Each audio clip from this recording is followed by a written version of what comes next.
Salut les brutes, bienvenue sur cette nouvelle vidéo des conseils de l'Avent. Aujourd'hui je vais vous parler de l'eau.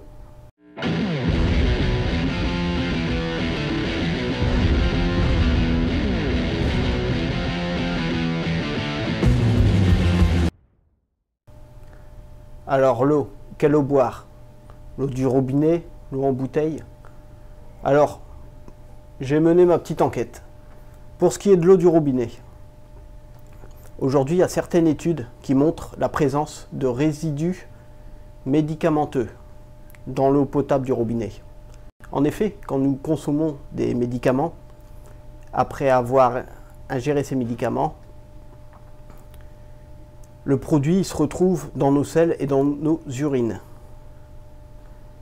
Ça passe après par les stations d'épuration, mais malheureusement, ces dernières n'ont pas été conçues pour traiter ce type de polluants. On les retrouve dans notre eau du robinet. Alors en plus, on retrouve d'autres choses dans l'eau du robinet. Je vous mets une petite image. On va retrouver des traces de métaux lourds, des bactéries, du chlore et du calcaire entre autres. Alors bien sûr, il y a des systèmes de filtration qui existent, comme le filtre du type Berkey. Mais déjà, c'est un coût. L'appareil en tant que tel a déjà un coût, et en plus, régulièrement, il faut changer les filtres. Et les filtres aussi ont un coût. Alors le constructeur, il nous dit que ça filtre tout, ça filtre les métaux, les polluants, tout ce qui est bactéries, microbes, que ça laisserait passer les minéraux. Mais déjà, l'eau du robinet a moins de minéraux que l'eau minérale en bouteille. Mais ce système de filtration laisserait quand même passer le peu de minéraux qu'il y aurait dans l'eau du robinet. Mais par contre, j'ai trouvé nulle part d'informations au sujet des résidus médicamenteux. Donc je ne sais pas s'il y a un filtre de type Berkey stopper les résidus médicamenteux. Donc c'est une question que je me pose.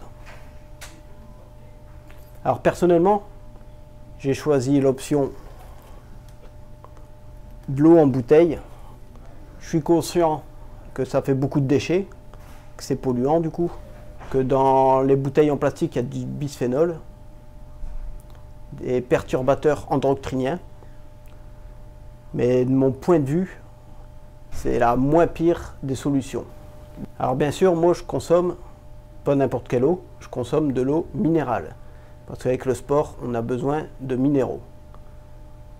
Alors je vais vous montrer un tableau comparatif pour vous montrer un peu la différence entre différentes marques d'eau minérale en teneur en minéraux. Donc je vous mets le tableau. Comme vous pouvez voir, l'eau qui a plus de minéraux, c'est Épar. Après, on a la Contrex et Vittel. Donc moi, principalement, je bois de la Contrex et de l'Épar. Alors après, je ne suis pas complètement fermé à la réflexion au niveau des filtres Berkey. Mais pour l'instant, de toute façon, j'ai pas le budget pour. Donc je me poserai la question en temps voulu.